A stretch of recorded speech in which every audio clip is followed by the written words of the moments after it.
এই ভিডিওটা বানাচ্ছি বিকম বলছি ক্লাস 11 সেকেন্ড সেমিস্টারের ছেলে মেয়েদের জন্য। এই টপিকটা আমি অলরেডি বাড়িতে কিছুটা আলোচনা করেছি, আবারও বাড়ির ছেলে মেয়েদের তো দেবই, তার সাথে যারা মাকড়দায় যাদেরকে পড়াই তাদের জায়গাটা দ্রুত এগিয়ে দেওয়ার জন্য এই ভিডিওটা তৈরি করছি। ব্যাপারটা হচ্ছে কি, যে আমরা এর আগে যখন ফার্স্ট সেমিস্টারে ছিলাম, ফার্স্ট সেমিস্টারে কস্ট শিট পড়েছিলাম। তা কস্ট শিট পড়তে গিয়ে দেখেছিলাম যে কোনো জিনিস তৈরি করতে গেলে তিনটে জিনিস লাগে: মেটেরিয়াল, লেবার আর তার জন্য কিছু এক্সপেন্সেস। তার মধ্যে আমি বোর্ডে বড় বড় করে লিখেছি মেটেরিয়ালস। এখন আমরা মেটেরিয়াল সম্বন্ধে একটু এক্সটেন্সিভ ডিসকাশনে যাব। তো মেটেরিয়ালস থেকে আমরা কি পাওয়ার চেষ্টা করব? আমরা যেটা দেখতে পাচ্ছি যে কোনো জিনিস তৈরি করতে গেলে মেটেরিয়ালস বা কাঁচামাল আমার দরকার। এই কাঁচামালকে আমরা আবার দুভাগে ভাগ করতে পারি, একটা ডাইরেক্ট মেটেরিয়াল আর একটা হচ্ছে ইনডাইরেক্ট মেটেরিয়াল। ডাইরেক্ট মেটেরিয়াল কাকে বলা হয়? যে সমস্ত কাঁচামাল উৎপাদনের সাথে প্রত্যক্ষভাবে জড়িত থাকে তাদেরকে বলা হয় ডাইরেক্ট মেটেরিয়ালস, আর যে সমস্ত মেটেরিয়াল উৎপাদনের সাথে অপ্রত্যক্ষভাবে জড়িত থাকে তাদেরকে বলা হয় ইনডাইরেক্ট মেটেরিয়ালস। তার এক্সাম্পল, তার বিভিন্ন কিছু আমরা এর আগে ক্লাসে বিস্তারিত আলোচনা করেছি। এখন যেটা দরকার সেটাই যাই। তাহলে ব্যাপারটা হচ্ছে, তাহলে দেখা যাচ্ছে যে কাঁচামাল হচ্ছে প্রাইম ফ্যাক্টর যে কোনো জিনিস তৈরি করতে গেলে। কাঁচামাল না থাকলে আমরা উৎপাদন করতেই পারবো না। কি বললাম? কাঁচামাল না থাকলে আমরা উৎপাদন করতেই পারবো না। তো কাঁচামাল না থাকলে যদি উৎপাদন নাই করতে পারি, তাহলে উৎপাদন করতে গেলে তার একটা ব্যয় আছে, তাই না? তার মানে তার একটা কস্ট আছে। এই কস্টকে যদি আমি কন্ট্রোল করতে না পারি তাহলে কী হবে? উৎপাদন ব্যয় বেড়ে যাবে। আর উৎপাদন ব্যয় যদি বেড়ে যায় তাহলে জিনিস বাজারে বেশি দামে বিক্রি করতে হবে, জিনিস বিক্রির পরিমাণ কমে যাবে। ইকোনমিক্সের নিয়ম অনুসারে দাম বাড়লে চাহিদা কমে যাবে।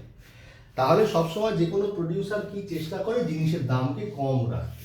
যদি জিনিসের দামকে কম রাখা যায় তাহলে সেক্ষেত্রে কি করতে হবে? জিনিসের দামকে কম রাখতে গেলে কস্ট কন্ট্রোল করতে হবে। কস্ট কন্ট্রোল করতে গেলে এই মেটেরিয়ালকে কন্ট্রোল করতে হবে। এই মেটেরিয়ালকে কন্ট্রোল করতে গেলে অনেকগুলো মেথডের মাধ্যমে এই কন্ট্রোলের জায়গাটা তৈরি হয়। প্রথমত, কাঁচামাল এই যে আমরা কিনি, এই কাঁচামাল বিভিন্ন দামে বিভিন্ন সময় কিনে এনে আমরা গোডাউনে জমা করি।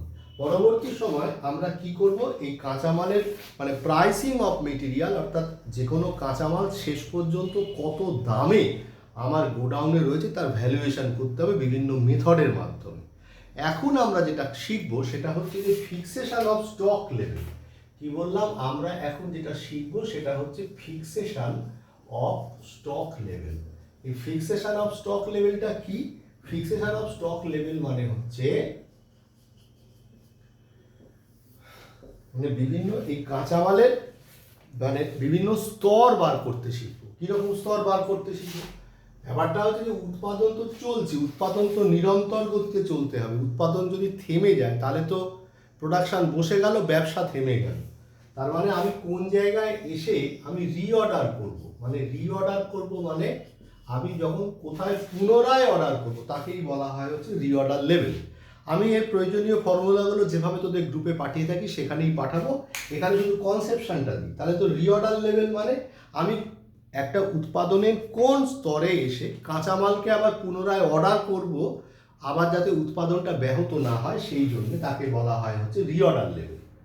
2 নাম্বার কি জানবো? 2 নাম্বার জানবো হচ্ছে ম্যাক্সিমাম লেভেল।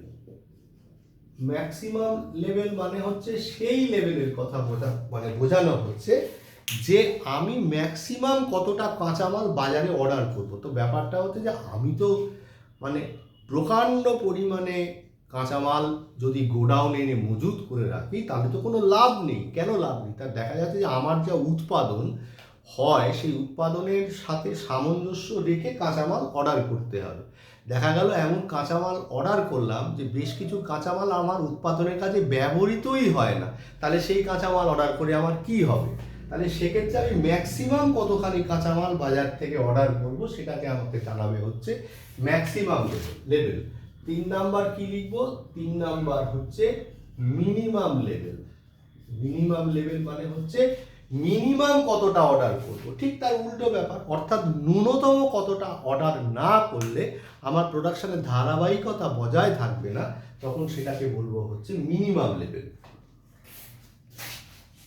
4 নম্বরে যে জায়গাটা যাবো সেই 4 নাম্বার হচ্ছে কি average level. Average level basically average level হচ্ছে কি maximum level plus minimum level whole divided by 2। কিন্তু আমরা পরবর্তী সময় যখন অ্যাভারেজ লেভেলের ফর্মুলাটা নেব সেই ফর্মুলাটা একটু অন্য রকম নেব। কীরকম? সেটা হচ্ছে minimum level into half into reorder quantity. এটা মানে কস্টিংগত দিক দিয়ে মোর অ্যাপ্রোপ্রিয়েট বলে মনে করা হয়। সেটা আমরা ফর্মুলাটা আমরা তোদের গ্রুপে যেভাবে শেয়ার করে থাকি আমি সেভাবেই শেয়ার করব। আর লাস্ট অফ অল হচ্ছে ডেঞ্জার লেভেল।